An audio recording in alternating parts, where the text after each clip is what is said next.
ፈልግም አልፈልግም አሁን መልሽልኝ። በህይወቴ አንድ ቀን ብጠጣ ሰካራም ነው ብለሽ ነው ሽሮ ፍትፍት ይዘሽልኝ የመጣሽ?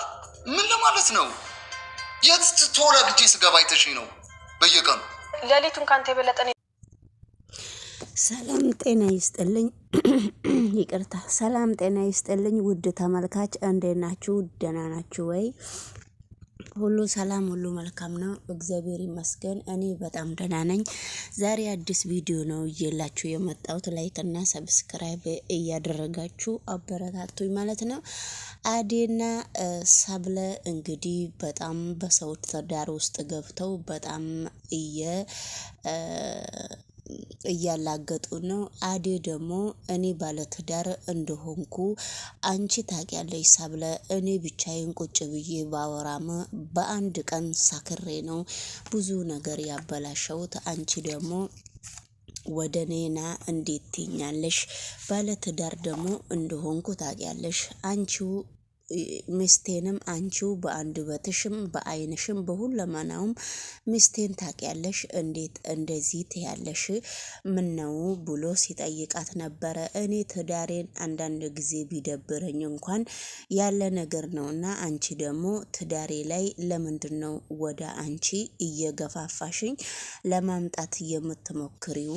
እያላት ነውና አዴምና ፍሬኦትም በጣም እንግዲህ እሱ በሷም ደስተኛ አይደለም። በአዴና ፍሬኦትም ተደባብሯል ማለት ነውና እሷን ሳይ ደግሞ ውጪ ውጪ ነው የሚለው። ፍሬኦት ደግሞ እኔ እናንተ እኮ ውለታ እኔ የ80 ሚስትህ ነኝና እኔ እናንተ እኮ አንዳንድ ነገር ብንደራረግም ግዴታ አብረን ስለምንኖር አንድ ህይወት ስለምንኖር እኔ እናንተ ምንም ጉለታ አያስፈልግም። ለምንድን ነው አመሰግናለሁ የምትለኝ አዴ እያለችው ነውና እንግዲህ አዴ እዛም ወደዚህም እያለ ነው። እንግዲህ ሰብለም እዚህ ጋር በጣም እቺ ታማለች ከዚች ጋር የምታደርገውና የምትሰራው ምንድን ነው በማለት እንግዲህ በር ላይ ሰብለ ቆማ እያዳመጠችው ነው። እንግዲህ ውድ ተመልካች ሰላም ጤና ይስጥልኝ። የተከበራችሁና የተወደዳችሁ የኔ ቻናል ቤተሰብ እንግዲህ ይሄ ቻናል ምንም ነገር አልንቀሳቀስም ስላለ እስቲ በዚህም ቪዲዮ ልሞክር ብዬ ነው። ዛሬ በዚህ ድራማም በጣም አስተማሪ ድራማና አንዳንድ ነገር ከስሩ የምንማር ድራማ ነውና እንግዲህ ሰብለም ቡና አፍልታ ስታቀራርብ ከሰውየው ጋራ ተመሳጥራ ቡና ውስጥ የሆነ ነገር ጨምራ ሻይ ውስጥ የሆነ ነገር ጨምራ እሷ እንግዲህ ከሱ ጋራ ለማላገጥ ፈልጋ ነውና እንደተመካከሩት ሻይ ውስጥ የሆነ ነገር ጠብ አርግታ መታለች። እሷ ደግሞ እግሯን አሟት እንደምትተኛ መንቀሳቀስ ለጊዜው እንደማትችል ነው የሚያውቁትና ሰብለ እንግዲህ የእሷ ሰራተኛ እንደሆነች ነው የታወቀው።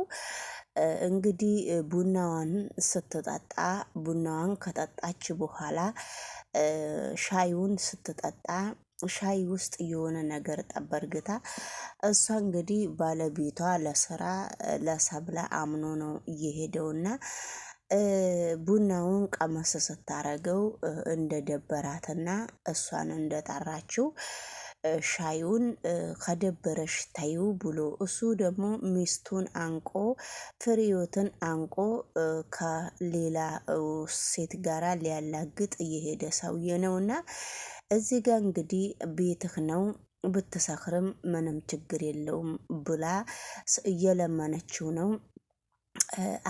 አንቋት እየሄደው እሷ ደግሞ ያቺ ውልክፍ ሚስትህን ዛሬ እንግዲህ እኔ እንግዲህ በደንብ ባልረዳም ሁለት ሶስቱንም ሴቶች ሊያላግጥባቸው አዴ ፈልጎ ሊሆን ይችላልና ፍሬኦትም በደንብ አስጠንቅቃ ለመናዋለች።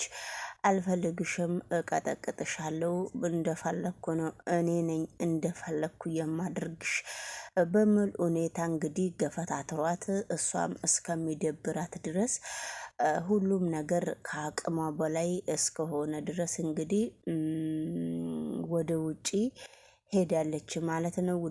ሄደዋል ማለት ነው። ውድ ተመልካች እንግዲህ ወደሚቀጥለው ቪዲዮ ደግሞ ስንሄድ ሰላም እንግዲህ ኖላዊ ድራማ ላይ የምትሰራ ነው። አሁንም እዚህ ላይ እንግዲህ እየሰሩ ያሉትና ስለዚህ አሁንም በሽተኛ ሴት ሆና እየሰራች ነውና ስለዚህ እንግዲህ ባለቤቷ ቤት ውስጥ ትቷት እሷ ተስፋ እንዳትቆርጥ ከአዴ ጋራ ቤት ውስጥ ቁጭ አርግቷት ነው የሄደው። እሷ ደግሞ ከሌላ ሰው ጋራ አምና ነው ቁጭ ያለችው። ሰራተኛዋ ደግሞ ሌላ ነገር ለመፍጠር ሌላ ነገር ለመሞከርም እየሞከረች ነው። በመካከሉ እንግዲህ ያው የሆነ አንዳንድ ነገር ስልክም የሚባል እስካለ ድረስ በዛው እንግዲህ እየተሸወዱ ነገሮቹን እያሳልፋሉ። እነሱ እንትናቸውን ወደ ውሽማቸው ይሄዳሉ ማለት ነው። ይሄ እንግዲህ ይሄን እንደዚህ አይነት ቪዲዮ ለድራማ እየሰሩ የሚለቁት አንዳንድ ሰዎች ያለባቸው ሱስ ስለሆነ ሱስዬዎቹን እያስለማመዱና እያሳወቁ እንደሆነ ነው እኔ የምረዳው።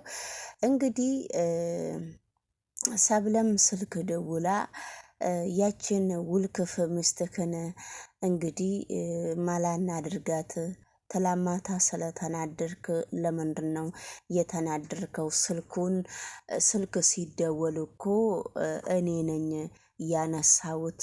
ታዲያ ምንድን ነው አንተ ያልከው ስላት እኔ እሷ ገና ሀሎ ስትል ነው እየዘጋውባት። እሷ መቼም አትነቃምና የእሷ ችግር አሁንም ስለማትነቃ እሷ መቼም ስለማትነቃ አሁንም የሆነ መድኃኒት የእንቅልፍ መድኃኒት ግዛለኝና ያን የእንቅልፍ መድኃኒት እሷን አስወጣን ነው እንግዲህ እኛ ላይፋችን የምናሳልፈው ብላ ነው እየደወለችለት ሰብለ እንደዛ ብላ ስትደውል በጣም ደስ ብሎት በጣም ነው የሳቀውና እኔ እዚህ ጋር በጣም ነው የገረመኝ።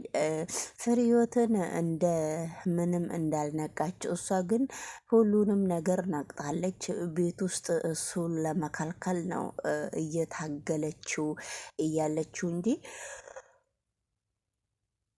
ፍሬህይወት በጣም ነክታለች። ጠጥቶ ሲመጣም አንተ ጠጥቼ ዛሬ ስለመጣው ሽሮ በፍርፍር ስላመጣሽልኝ አመሰግናለሁ ብሎም ቃል ሲሰጣት ነበረ። ውድ ተመልካች እሱንም እንግዲህ በጣም ሲያሾፉባትና በጣም አንዳንድ ነገር ለማድረግ ፈልጎ እሷም ማንነቱን ለማየት ነው ሽሮ ፍርፍር እንዴት አመጣሽልኝ ብሎ ሲጠይቃት እንግዲህ ሚስትና ባል እስከሆኑ ድረስ ሽሮ በፍርፍር ብታመጣለትም እንግዲህ ምን ችግር ይመጣል? እሱ ዝም ብሎ የውጪ ሴት እያለ የውጪውን ነገር ለራሱ ፈልጎ ነው እንጂ እንዴት እንደዛ ይላል? እሷ እኔ ሰክሬ ወድቄ በመምጣቴ አንቺ ደስተኛ ነሽ? ጭራሽ ደስተኛ ነሽ? ጭራሽ ሽሮ በፍርፍር አመጣሽልኝ ብሎ ፍሬህይወትን ሲጠይቃት ነበረ። ስልክም ተደውሎ ነበረ። ስልኬን አቀቢኝ ስላት ነበረ። ለምንድን ነው ስልክ ማቀበልክ? ትላማታ ስልክ ተደውሎልክ ተፈልገህ ነበረና ስትፈለግ እኔ ደግሞ ደንግጬ ስልክህን አስቀምጬልሃለሁና አሁን ደግሞ ስልክህን ቁጭ ባረክህበት ቦታ ስልክህም መውሰድ ትችላለህ፣ እኔ ስለ ስልክህ አይመለከተኝም፣ ፈልገህ መውሰድ ትችላለህ በሚል ሁኔታ ነው ፍሬዎት መልስ የሰጠችው ማለት ነው። እና ለሱ እንግዲህ ስልኩን በማየቷም በጣም እንደቆጨውና አዴን ሄዱ ሰብለን ሄዱ እንደጠየቃትና ሰብለ አው የሆነች የማትናቃ ሚስትክ ነው እየወሰደ እያናገረችኝ ብላ እንግዲህ ያለቀስኩበት ምክንያት እኮ ትክክል ነበር በረከቴ። ሳታረጋግጪ ከኔ ምንም ሳትሰሚ እንደዛ ማልቀስ አልነበረብሽ። ምን ላድርግ? በሰዓቱ ማልቀስ ብቻ ነበር የምችለው። አውቃለሁ።